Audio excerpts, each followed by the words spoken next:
সংস্কার করুন এবং বিচার সংস্কার করে যদি আপনারা নভেম্বরে নির্বাচন দেন, আমাদের মধ্যে বিভক্তি তৈরি করার পায়তারা চালাচ্ছে। এদেশের হিন্দু মুসলমান, এদেশের নারী পুরুষ, আমরা একসাথে রাজপথে সংগ্রাম করেছি, আমরা একসাথে রাজপথে রক্তাক্ত হয়েছে, আমরা হামলা মামলার শিকার হয়েছে। এই জন্য আমরা খুনি হাসিনার পতন ঘটাতে পেরেছি। কিন্তু দুঃখের বিষয়, আজকে আমরা একসাথে নেই, আমরা ঐক্যবদ্ধ নেই। এই জন্য জাতীয় প্রার্থীর হাতে জুলাইয়ের অগ্রসরে যার সংগ্রামে আমরা রাজপথে বারবার রক্ত দিয়েছি, বিপি নুরুল হক নূরকে জাতীয় প্রার্থীর মতো যেখানে বাংলাদেশের জেলাগুলিতে তাদের 10টি লোক নেই, তাদের হাতে মার খেতে হয়, এর চেয়ে লজ্জা আর আমাদের হতে পারে না বন্ধুগণ।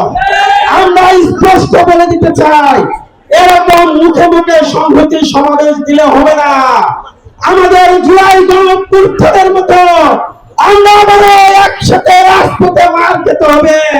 সেখানে নাহিদ ইসলাম, নুরুল হক নূর সহ জুলাইয়ের সকল শক্তি থাকবে, তাহলেই সফলতা আসবে।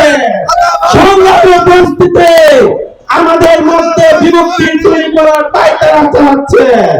আমাদের এই দিল্লি তার সমাবেশী রাজনৈতিক দল আওয়ামী লীগ, শেখ হাসিনা ভারতীয় মিডিয়াগুলোতে গুজব ছড়াচ্ছে যে এখানে বলা হচ্ছে এনসিপি নির্বাচন চাই না। আমরা স্পষ্ট করে দিতে চাই, এনসিপি নির্বাচনের পক্ষে। আপনারা সবার আগে বিচার করুন, সংস্কার করুন এবং বিচার সংস্কার করে যদি আপনারা নভেম্বরে নির্বাচন দেন, আমরা নির্বাচনে অংশগ্রহণ করব।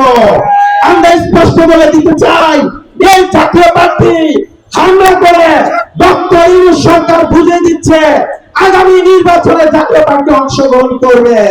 আমরা স্পষ্ট বলে দিচ্ছি, জাতীয় প্রার্থী অংশগ্রহণ করা মানে 2014 সালে বিনা প্রতিদ্বন্দ্বিতায় একটি নির্বাচন হয়েছে। জাতীয় প্রার্থী অংশগ্রহণ করা মানে 2018 সালের রাতের অন্ধকারে একটি নির্বাচন উপহার দেওয়া, 2024-এর দামি নির্বাচন দেওয়া। আমরা স্পষ্ট বলে দিচ্ছি, আমরা রক্ত দিয়ে জীবন দিয়ে আমরা দেশে আরেকটি জনতার নির্বাচন হতে দিব না। আমরা রক্ত দিতে হলে রক্ত দিব, জীবন দিতে হলে জীবন দিব।